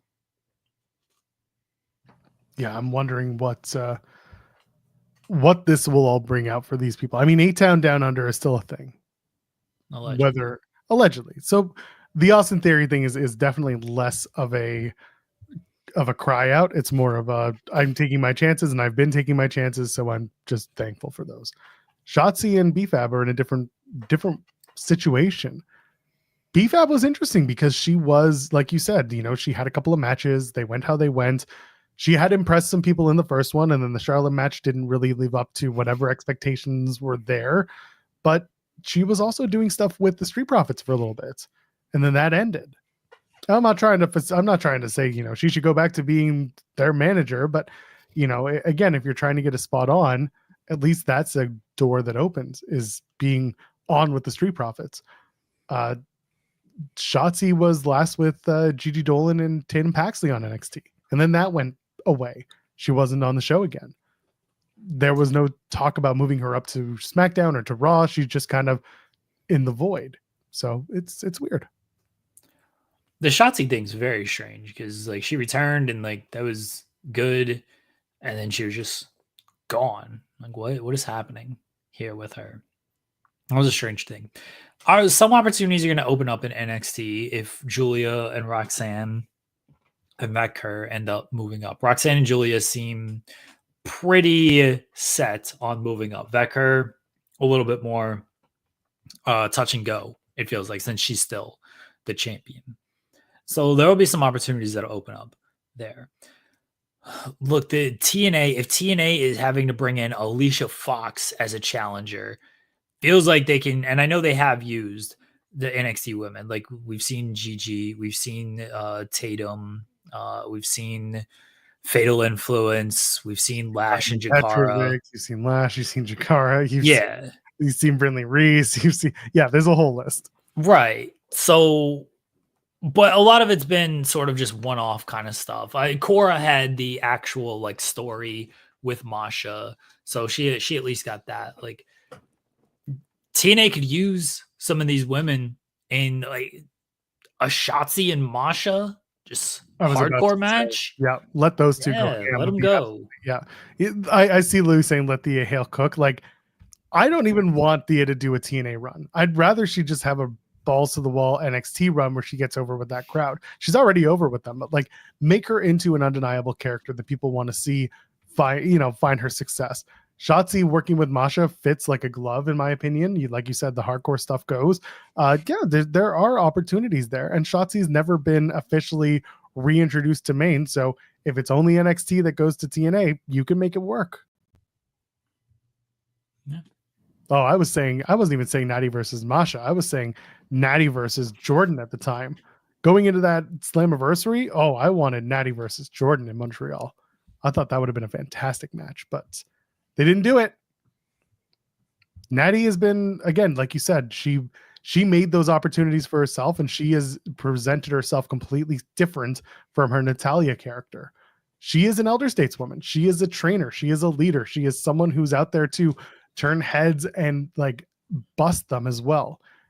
She's done something different, and I think that that's getting noticed. Will that bring her back to WWE TV at the end of the day? Who knows? They missed, and hopefully they capitalize it, but for right now, they've missed the opportunity with Shooter Natty. Remember when I wanted Shooter Candice and they did it for a week? Yep. They missed the opportunity with Shooter Natty. And once again, it's Maxine, but that the whole partnership with Maxine that is so on and off that who actually knows what the hell is going on with that, because they started it in backstage segments. They teamed together in that tag team gauntlet that didn't end up mattering because Bayley got taken out by Becky Lynch. So good job, everybody there. And then they haven't really come back to that.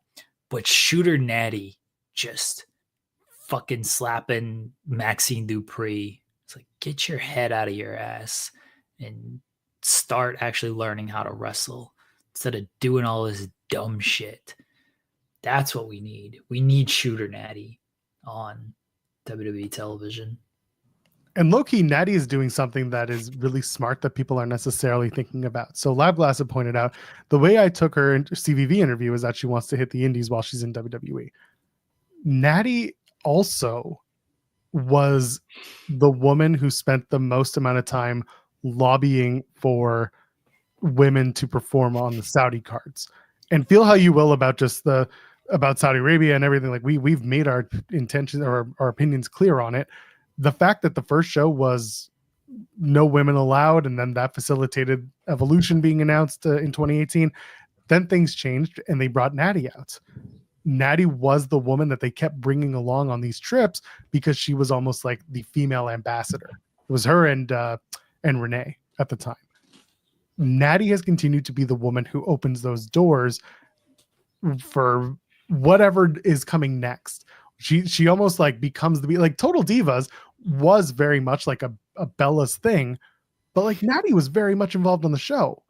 And again, she's like the silent star of a lot of these things. Zeno Hour pointing out Natty's also scouting talent. And that's another thing that could be true at the same time. She's out there working with them. She has a lot of them in the dungeon.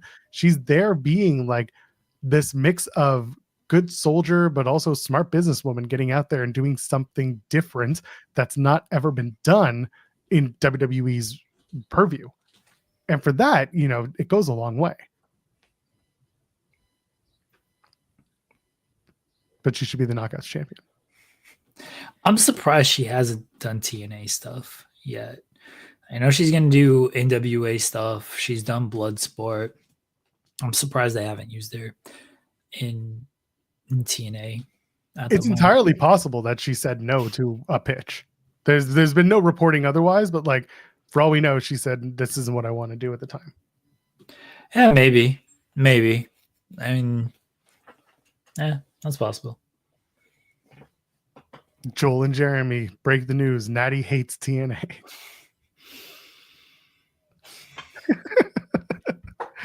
Someone's got to. You've been labeled big time TNA hater today. So I mean, people in the chat are giving me shit about it. And one person in the chat, and I'm sitting there being like, "It's not what you think." But get his ass, Darren. Me in the chat already went after Darren. It's fine. It's all love. It's all good. We appreciate you, Darren. We're going to be back on the TNA front on Thursday next week. Hopefully, they actually arrive at the normal time. I'll be in town. I'll be back by then. Yeah, it's like Sean's pointing out, Natty was the secondary story of Total Divas, and the primary one was the Bellas. And the primary one when the Bellas weren't around. And everyone loves Natty too. Yes. And I'm sure like the TJ connection helps because everyone loves TJ, and so they together it's like, man, these guys are fantastic. But it also, like, because Natty is such an advocate for the women, and because Natty has the dungeon school and opens it up and says, come down here and get your reps in and work with us, like, that's going to endear you to a lot of people. And look, Natty's longevity is something to speak for as well. It's not, she hasn't been on television every single time or anything, but she's very Miz-like in look how long she has been around. Look how many roles she has filled over the years. And she has almost become to the point of an underrated aspect because people just almost just take them for granted of like, oh yeah, they've been here for 2 decades now. How about, like, what else are they supposed to do? The company's like, no, there's some value in like just having a secure spot for 2 decades And there's obviously something to learn from by that and having a secure spot for 2 decades. And I don't think either of them are, unless it's their choice, like actually going anywhere. Also, like Natty just wears the most expensive designer stuff out there. The woman has money. She's good. She rules. My conversations with Natty have always been very positive ones. They've always been very good. I know Sean as well, when he's done interviews with her, she's always been very friendly. She's been very sweet. Every time I see her, there's a smile on her face. And that's, again, everything. That's all outward. That's all in the public eye. She presents very well. She speaks incredibly well. If she could be on our show, I would have her in an instant. She knows that. We know that. But she is a trailblazer. She has found her way despite a kind of a bullshit situation when she got re-signed and was told, we're going to do more with you. And then they didn't do anything with her. So she went and found her own path instead. Matthew Hooks pointing out that she joined Busted Open. That's true. She is the only panel member of Busted Open that I won't fight. And Denise. I like Denise. I won't fight Denise. Shout out to Denise, by the way, signing with the talent agency this week. She's just fantastic. Daisy pointing out she smells like money. I believe it. You just, whatever a $20 bill smells like, she smells. That's what Natty smells like. $100 bill. Not the singles, though. Those smell awful. You don't know where those have been. But yeah, Natty is, she's one of a kind. Like, really, I wonder how many of these wrestlers go to her for maybe inspiration or at least advice. The ones who are not being shown on TV right now. What are they doing to find a way to kind of keep going and feel motivated? Because Natty's clearly done something with her time. She's clearly found a way to make herself useful and be out there. I know Bree will train at the dungeon. That's very well established. I'm wondering if other people who are going that way are using Natty as a wealth of information and knowledge. I mean, I think they are. Natty's spoken about how many people. She talked about Liv. Liv would come to the dungeon all the time, and now look where Liv is at. Like, Charlotte was working down there for a while in trying to get back. Nikki Bella has been working down there. Like, a lot of people are going there on their own time to try to improve or just try to keep in shape while they're not being used. And this is the shitty part. I saw somebody else mention it. I apologize that I don't remember who it was. But like, because there's no house shows, there's no opportunity for certain people to give there's no opportunity for certain people to like show anything, because that would be the opportunity for some people is the house shows. Like, hey, you can go out there and have a good house show match. Like, maybe we can put this on television. Hey, you're doing like some cool character work on the house show. Maybe we can put this on television, because I mean, like, not all the top guys wrestles at the house shows. Like, Cody's there for most of them, Orton and stuff. But Roman ain't working house shows. Punk ain't working the majority of the house shows. Seth works a good number, but it's an opportunity for others, and they don't have those opportunities anymore. Yeah, the lack of the house shows has been kind of an ongoing conversation. It's both good and bad, because house shows gave an opportunity for these talent to get to get those reps, to do the all important thing of getting reps. On the other hand, it preserves the bodies of some of your bigger stars who are expected to be on the shows to sell the tickets and blah, blah, blah. This is why the coconut loop for NXT is actually a blessing.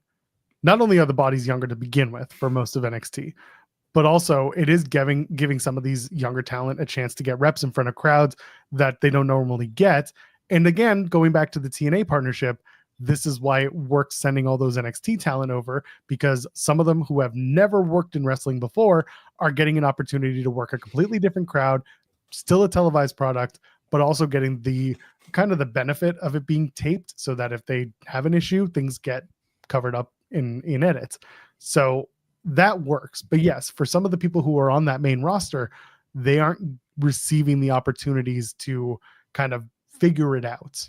Figure out the pacing, figure out the wrestling, figuring out the live crowd, the atmosphere that comes with playing to a crowd.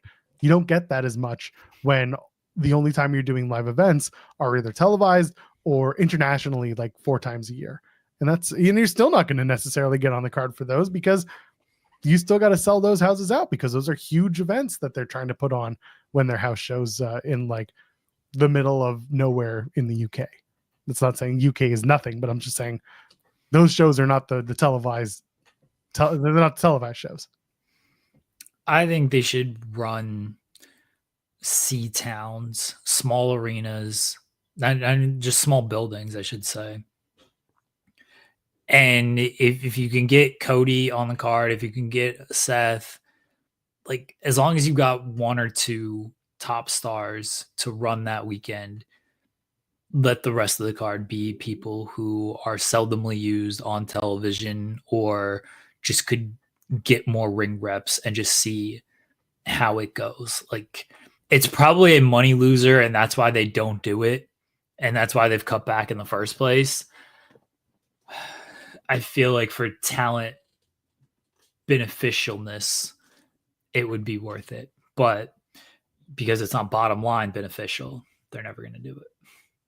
Like Ryan Lambert's putting on the chat, they see TNA as their new live events and house shows.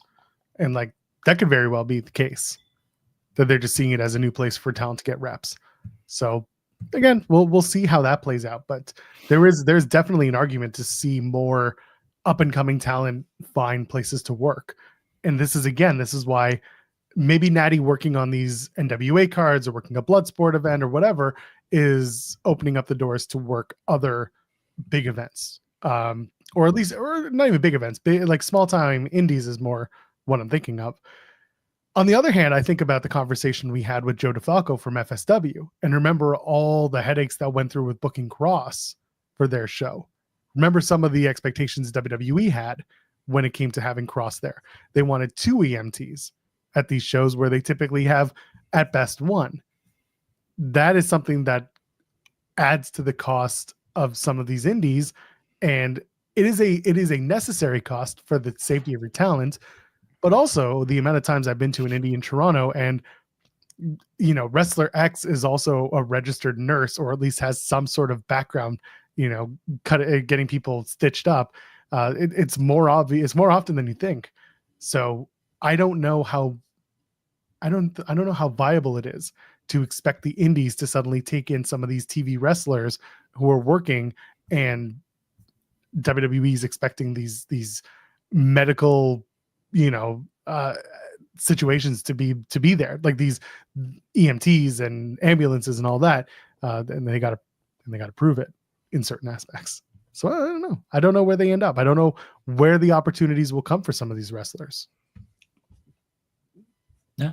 I have Dr. Nick on staff. Hi, everybody. It's Natalia with the leg for an arm and an arm for a leg. And that's going to be it. Yeah, I see Matthew saying WWE is a monopoly. They don't care about the health of the industry. They care about the health of the people they employ, that they contract, because that's a thing. That is a thing that they do care about. And again, Joe will told us all about it. That is something they expected for Cross, and for any wrestler who was going to be on their show. And normally it's not something that they do. That's not something that the indies do. The independents running a shoestring budget, man. I can tell you that right from the get-go. They're trying to make as much money as they can so that they could either line their own pockets or to pay the talent, whatever it is, run another show. They're trying to make as much as they can, and they'll skimp on some really silly things that include the health and safety of a wrestler. You ever wonder why a lot of your favorite indies don't have mats on the ground outside of the ring? That's because they don't want to pay for the rental on a gym mat. Like, it's a ridiculous shit like that. It is what it is. We'll see where they go. We'll see where some of these talent that we talked about go, where they end up in television or not. We'll go. Someone asking, would AEW benefit from, or AEW? They're saying AEW would benefit if they did house shows. AEW also has the opportunity to allow their talent to work independents, especially ones that they are on good terms with. As a result, some of the talent are getting the reps if they want them, but they're not pushing talent to go and get reps. That's on the talent to do. Talent just has to clear it, and then they get to work. Mystery Wrestling here is owned by, not here, in Gatineau is owned by Evil Uno. Some of the wrestlers from AEW will come and do a show there. C4 is another one. Their AEW wrestlers will show up. Again, it comes down to whether or not they want to work. That's up to the AEW talent. There's big basketball news. You want to talk about it? And Greg Popovich is no longer the head coach of the San Antonio Spurs. He's transitioning full-time to team president. It's very sad. Greg Popovich had some health issues at the end of last season, ended up missing the second half, pretty much the entire second half of the season, if I remember correctly. But legendary coach, arguably greatest coach of all time. You know, he's up there. It's him. I think most people have it him, Red Auerbach, who before my time, and Phil Jackson. And Greg Popovich also, on top of just being fantastic coach, like a very good human, and always stood up for the good stuff in America and life. So it's crazy because Popovich has been the coach of that team for since the 90s, I'm pretty sure. Oh, at the very, I think he took over sometime, and I could be wrong, but I feel like he's been coach of the team since like I've been alive, which 94. I know it's not quite then. 96. What? He's been part of the Spurs organization since 94. Yeah, head coach since 96. Yes. So yeah, I was correct in saying the 90s. Like that's a long time. That's 30 years, right? Is my math correct on that? To be involved with the organization, yeah, it's about 31 years. Yeah. He was a coach for just under that. Right. As the head coach, Joel, you're a hockey fan. You're a sports fan. I'd imagine a lot of people here are sports fans. 30 years as the head coach? I know not quite. I'm rounding up. But he was never getting fired. That's the thing. He was only leaving on his terms. He was never going to get fired because the team ain't been good recently. And they got Wemby out of it, but they haven't been good. Like if they were ever going to fire him, they would have fired him a couple years ago when things were just not looking too great. But he's earned it at this point. So he was never getting fired. That's insane longevity as a head coach. Absolutely insane longevity. He signed a 5-year contract extension in 2023 that would take him through 27-28. And unfortunately, November of last year had a stroke. 2 days later, took an indefinite leave from the team.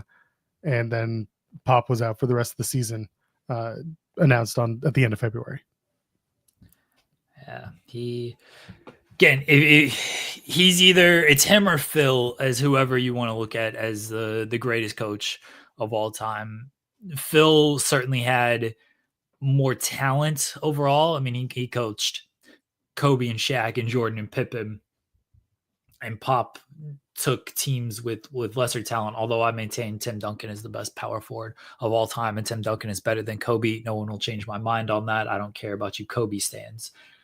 But overall, Greg Popovich had lesser talented teams than Phil Jackson and still won multiple 5 championships, I believe. So he absolute coaching legend, absolute just human legend. He's still going to be team president, still going to be involved in everything. As long as his health is good, that is what matters at this point. I imagine the travel for a 76-year-old and with the health issues probably wasn't good as team president. You can kind of run operations from home base and don't have to travel to every single game. So I imagine that was a big selling point for him as well. Yeah, and he'll still be involved, like you said, with the team as a president. He'll be there. He just won't be behind the bench doing as much, which honestly, given his health, is probably for the best. There's still a big amount of respect for him as a leader for the Spurs organization. Are people mad at my Tim Duncan over Kobe take? Is that what you guys are? Apparently you overstepped on that one. I don't care. I will continue to say it. Tim Duncan was better than Kobe Bryant. Let you sit in that for a second. Not you, let the collective, the group here. Let the Tim group Duncan had less talent around him and did just as well. Kobe's praise is all Mamba mentality and everything. That's fine. That's fine. It is close. I'm not saying it's like clear or anything. But you have some support. I do think it's true. I'm not. Again, I'm. If you think it's Kobe, fine. You're wrong. Tim Duncan was better. Oh, now we're going to get into the intricacies of this. Are we talking about the player ability or the overall team? We're talking about player. Like, if I'm starting a team, I want Tim Duncan over Kobe Bryant. There you go. And I think overall career, Tim Duncan, his career is better than Kobe Bryant. People don't put Tim Duncan in these conversations when they should, man. They don't. It's always Kobe, Jordan, LeBron, bilingual DeMar DeRozan didn't do shit for me. All right. The big fundamental, he had Shaq running.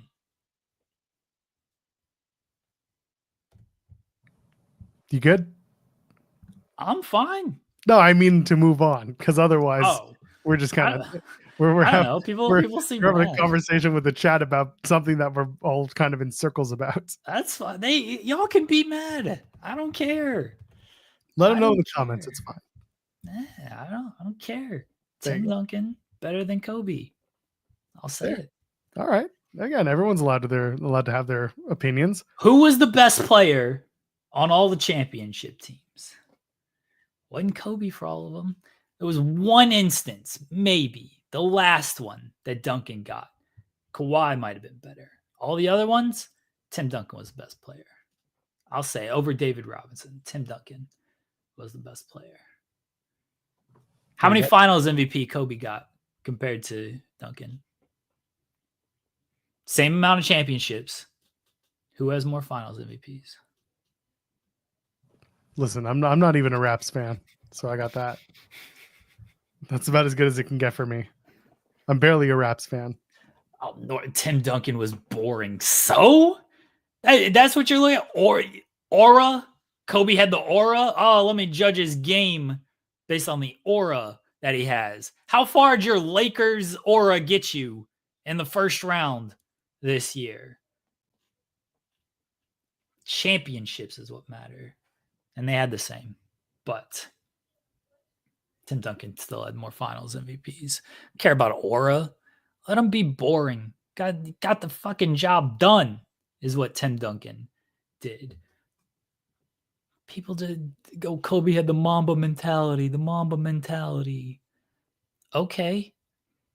How many times Kobe beat LeBron in the finals? He didn't, because he couldn't get to the finals. Tim Duncan got there. He should have beat him twice, but fucking Ray Allen beat him the second time, though. Came back that next year with a vengeance and beat him. You ready to move on now? We got a couple of shows. There isn't much to it. There isn't much, but we got a couple of shows to preview. I'm just riling up the chat at this point. Part. I mean, I do fully believe I Tim Duncan over Kobe, but now I'm just having fun with it. Of course, here for those hot takes. It's not even Tuesday. You still doing those on Tuesday? Sometimes. All right. I don't watch enough baseball to give a star, to give a real opinion on that. Let's go Blue Jays. I'm sure they're gonna have a hell of a season. Kobe scored more points, because he shot the ball more. Give Tim Duncan 80 shots per game. I bet he'd score. Nah. SmackDown's tonight in Des Moines, Iowa. Man, nothing's happening on this show. Randy Orton's on the show and Blackface Miz.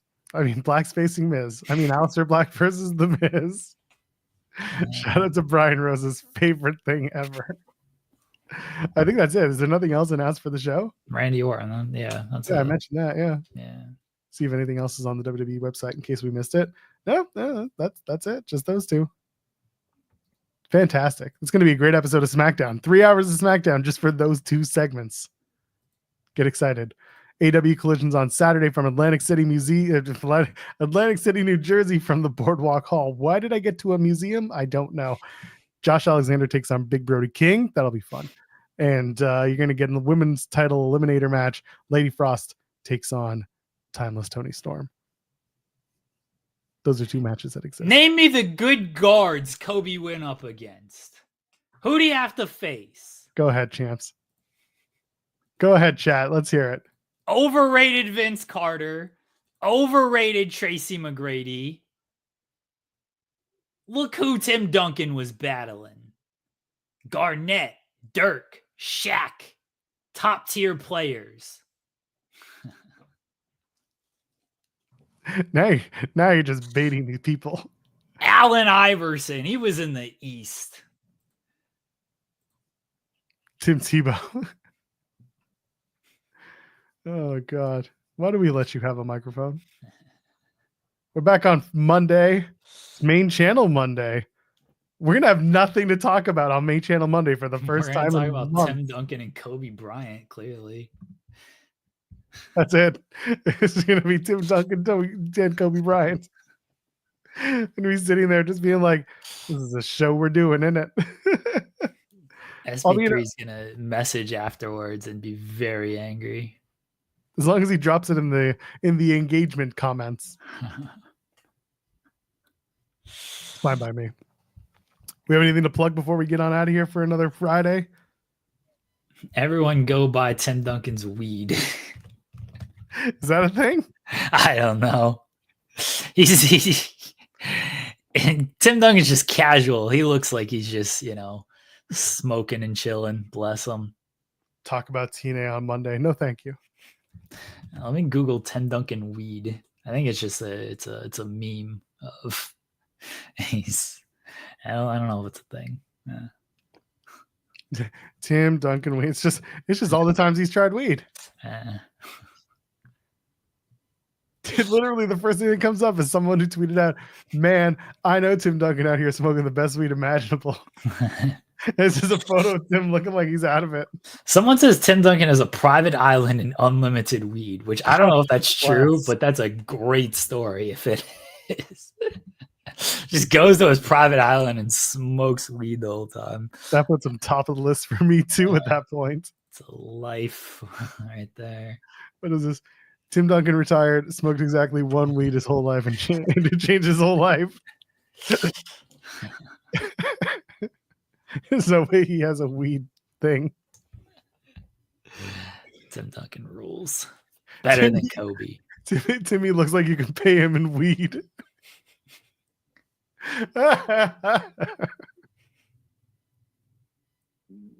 Amazing. All right. Anything else for you today? Nah. I think we have everybody in the chat. Hope you're doing well. Yeah, go have a good weekend. Everyone, please. Now I've pissed off everybody in the chat, so they're not going to send me best wishes. Oh, we're on main channel on Monday. I'm banning everybody if Saturday doesn't go well. I might be cooled down by the time Saturday's over, but probably not. My poor wife. I'm gonna wander the streets at like 11 o'clock on Saturday evening, just lost, hoping a car hits me or something. It's gonna be the Charlie Brown Christmas song in the back. Dun, dun, dun, dun, dun. As he's walking with his head down through the streets. Yeah, that's what's gonna happen on Saturday night. It's gonna be a damn coyote that chases after you. You can watch basketball, pause our finisher. My basketball team doesn't play until Monday or Tuesday. It's stupid how long of a wait it is, but 2 game 7s on Saturday, both Denver teams, which is very funny. Starting at the same time. I feel bad for people in Denver, but whatever. I've got nothing but baseball to watch from now on, and yeah, that's just the Jays. That's all that's left. Baseball. I might need to go to the store and find some mana. Oh, that's a good idea. Now, the only thing that I like about Jays games is when they do weekday games in the afternoon. Not the 3 o'clock games, but like the 12 o'clock games. Mm-hmm. That's what I got to find is when those games are. Oh, I love baseball because they start games at like 1 o'clock. I wish that was the one thing I liked about the pandemic. I know that's very oxymoron. What'd you like about the pandemic? I love that there was like sports games on in the afternoon. It's like, hell yeah. Let me watch this basketball game at 2 o'clock. Let me watch this hockey game at 3 o'clock. This is great. That's what I do like about baseball is the games. Some games start at like 12:30, 1 o'clock. I wish more sports would do that. Do these afternoon games. It's fantastic. Hell yeah. I gotta find these home games. I'll find one, and then we're all gonna go as a family. Gonna go see the games at 12:30. Everyone enjoy your weekend. Don't watch wrestling. It's dumb. Yeah, like honestly, what are you gonna do? You're gonna watch SmackDown to watch those 2 matches? It's not even a match. It's a match and an appearance. 3 hours of that. Don't watch sports in general. They're also stupid. But that's true. Go play video games, right? Everyone be safe this weekend. That's all I ask. Be safe. Yes, I will be at an undisclosed location on Monday for the show. Looking forward to seeing everyone there. Brady Kachuk's house. I would love that. His internet's probably pretty good. Better than the hotel I'll be staying at. Wednesday, though, I might not be on the show. Probably have to figure that out. Okay. I mean, that's easy enough because you're not on next week Friday. So yeah, we'll just switch. Anyway, for Jeremy. What do you mean we'll just switch? Well, you're not doing Friday, so I'll just do Friday and that day. Oh, you want me to take off on Wednesday as well? No. I'm saying you might have to do Wednesday. I already do Wednesday. You already do Wednesday. Yeah, what do you mean? I'm here every day. I'm done. I'm so done. You switch with SP3? Yeah, maybe SP3 or something. Who knows? Maybe SP3 will take a day. We'll talk about it. Anyway, you know who I am. You know who he is. We'll be back Monday. Main channel. Tell your friends. That sucks. Right? We'll have nothing to talk about. It's just going to be, we're going to go find Tim Duncan and see if he'll be on the show. Think he'll talk about wrestling with us? Maybe. He'll be so high. Anyway, ladies and gentlemen, friends beyond the binary, enjoy your weekend. We'll see you in the next one. Cheers. Duncan